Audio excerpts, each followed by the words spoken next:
Lep pozdrav še z moje strani. Knjiga je delno res avtobiografska, delno etnografska. Je knjiga o ljudeh, ki živijo, delajo in potujejo na jadrnicah v Mediteranu. Je pa tudi knjiga o morju in o barkah.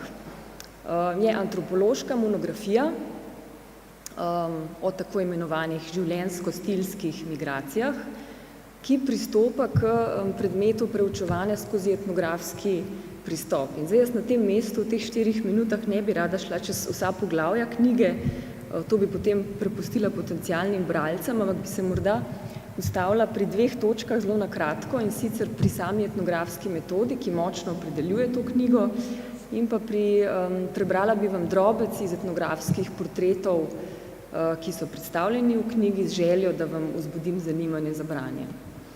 Zdaj, antropološki pristopi. Antropološki pristopi, 2 metodi, ki sta specifično pomembni za to knjigo, sta opazovanje z udeležbo in pa pogovori.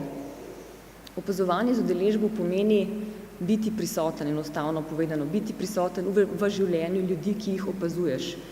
In pogovori, antropološki pogovori so dosti več oziroma drugačni od intervjuja. Intervjuji so neki posebni dogodki, medtem ko so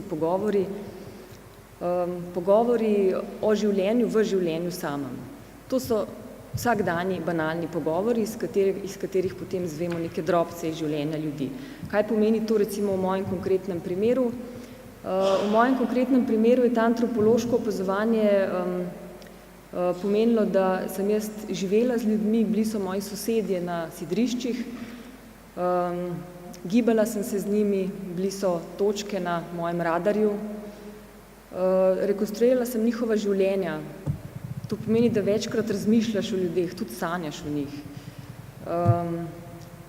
Ostala sem z njimi v kontaktu tudi kasneje skozi internet, so moji na nek način virtualni prijatelji. In vse to je antropološki pristop in tak pristop zgleda enostaven, zgleda banalen, zgleda preprost, ampak potem v končni fazi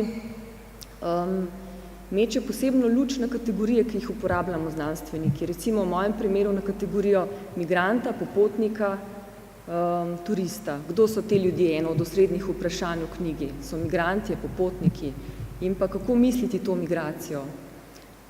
Taka metodologija namreč razkriva pogled na migracijo kot na proces, kot del življenja. Ne kot neko ciklično stvar, odhod, prihod med 2 domovinama, ampak dejansko kot del življenja, v katerem se razkrijo neki drobci. In zdaj, za prikaz teh drobcev, ki pridejo na dan skozi antropološko metodo, bi vam jaz prebrala 2 res kratka izseka iz etnografskih portretov. 6 portretov je predstavljenih v knjigi, narejeni so pa na podlagi terenskih dnevnikov, intervjujev, pogovorov, opazovanja z udeležbo. Napisani so v esejističnem slogu, z željo, kot že prej rečeno, da približam ta material bralcem. Podatki pa sledijo strogo terenskim podatkom, pridobljenim v okviru raziskave. Gre za portret para iz Anglije. Toni in Linda sta Anglijo zapustila leta 2008. Mediteran ni bil prvotni plan. Odhod iz Anglije je prišel nenadno. Toni in Linda na zabavi, obkrožena s prijatelji po končanem delovnem tednu nekje na severu Anglije. Alkohol teče, besede gradijo zgodbe, čustva in barvajo fasade, cigaretni dim omehča robove dneva. Toni pride na uho Lindin glas z druge strani sobe. Vsega imam zadosti. Ne bom več učila v tej usrani šoli. Ur imam vedno manj, plačo mi režejo, mulci hodijo v šolo samo zato, ker morajo, ker dobijo državno žepnino, ker država tako znižuje statistiko brezposelnosti. Življenje v Angliji je vedno dražje. Midva odhajava. Toni misli, morda je kriv alkohol, morda ni dobro slišal, morda bo zjutraj, ko se bo dim razkadil, ko bodo zgodbe pospale na oguljenih gostilniških stolih, morda bo zjutraj spet vse po starem.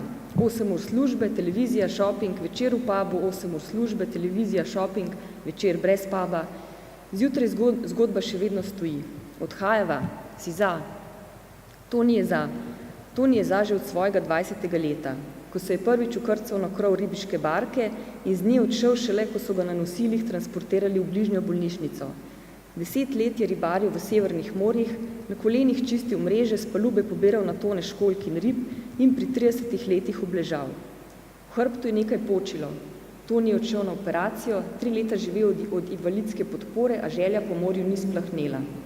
Čudno, so rekli njegovi kolegi ribiči. Kdor se spozna z morjem preko dela, ne gre na morje iz užitka. Toniju želja po morju ni splahnela. Na morju se Toni počuti svobodnega. Na morju veljajo pravila narave, administrativna pravila ostajajo v pristanišču. Ribištvo je opustil zaradi zdravja, zaradi slabega zaslužka, zaradi uvajanja kvotnih sistemov. Svet gre v narobno smer, en človek, ena barka. Tako bi jaz uredil svet. Hvala. Hvala.